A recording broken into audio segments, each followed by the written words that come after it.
Hello दोस्तों, स्वागत है आपका एक बार फिर से मेरे यूट्यूब चैनल सुकून वाइब्स में। तो दोस्तों, आज की जो हमारी कहानी है वो एक राजा रानी की कहानी है। आइए शुरू करते हैं। बहुत समय पहले की बात है। हिमालय की तलहटी में बसा हुआ एक छोटा सा गांव, लेकिन बहुत सुंदर राज्य था सूर्यगढ़। यह राज्य अपने ऊंचे महलों, हरे भरे जंगलों और खुशहाल प्रजा के लिए जाना जाता था। सूर्यगढ़ के राजा थे राजा आदित्य सिंह। वे बहादुर, न्यायप्रिय और प्रजा के दुख सुख को अपना दुख सुख मानने वाले राजा थे। वो कहते थे, राजा का असली सिंहासन सोने का नहीं, प्रजा के दिलों का होता है। उनकी पत्नी थी रानी सुमित्रा देवी, जो बुद्धिमान और करुणामयी थी। रानी केवल महल तक सीमित नहीं थी। वे अक्सर साधारण वेश में गांव-गांव जाकर लोगों की समस्याएं सुनती और चुपचाप उनका समाधान कराती। राजा और रानी की एक ही संतान थी, राजकुमार आर्यवर्धन। राजकुमार पढ़ाई में तेज, लेकिन स्वभाव में थोड़े घमंडी थे। उन्हें लगता था कि वह राजा का बेटा है, इसलिए सब कुछ उसे आसानी से मिल जाना चाहिए। एक वर्ष सूर्यगढ़ में भयंकर अकाल पड़ा। बारिश नहीं हुई, खेत सूख गए और अनाज की कमी होने लगी। प्रजा परेशान थी। राजा आदित्य सिंह ने तुरंत राजकोष खोल दिया और अनाज बांटने का आदेश दिया, लेकिन राजकोष सीमित था। एक दिन राजा चिंतित बैठे थे। रानी ने पूछा, महाराज, क्या बात है?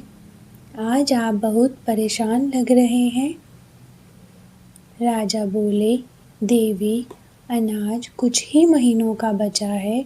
अगर हालात ऐसे ही रहे तो प्रजा को कष्ट होगा। रानी कुछ देर सोचकर बोली, महाराज, क्यों न हम राजकुमार को वास्तविक जीवन की सीख दें।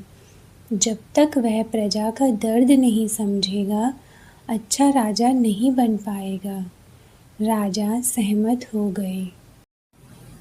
अगले दिन राजा ने राजकुमार को बुलाया और कहा, आर्यवर्धन, आज से तुम कुछ दिन महल से बाहर रहोगे। साधारण वस्त्र पहनकर आम लोगों के बीच जाओगे और अपना जीवन स्वयं चलाओगे। राजकुमार चौंक गए। पिताजी, मैं आम लोगों के बीच? राजा गंभीर स्वर में बोले, अगर तुम भविष्य के राजा हो तो यह सीखना जरूरी है। मजबूरी में राजकुमार मान गए। राजकुमार गांव पहुँचे। वहाँ एक वृद्ध किसान ने उन्हें काम पर रख लिया। पहली बार राजकुमार ने खेत में हल चलाया, मिट्टी में हाथ डाले, पसीना बहाया। शाम को जब उन्हें सूखी रोटी और थोड़ा सा साग मिला तो उन्हें महल के स्वादिष्ट भोजन की याद आई। उनकी आंखों में आंसू आ गए। किसान बोले, बेटा, मेहनत का यही फल है। जो पसीना बहाता है वही रोटी की कीमत समझता है। उन शब्दों ने राजकुमार के हृदय को छू लिया।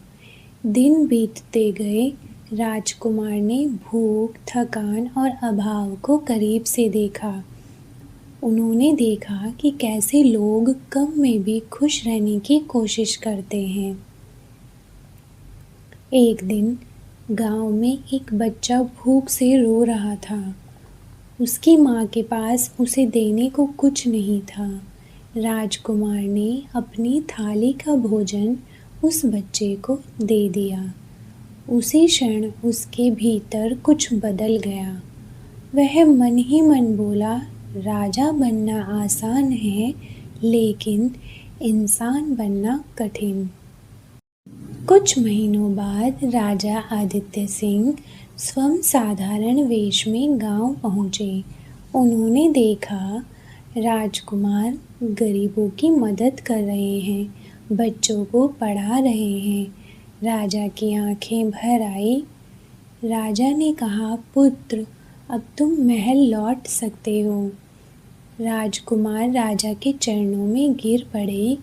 पिताजी, मुझे क्षमा कर दीजिए। मैंने आज जाना कि सच्ची दौलत धन नहीं, दया और सेवा है। महल लौटकर राजकुमार ने कई बदलाव किए।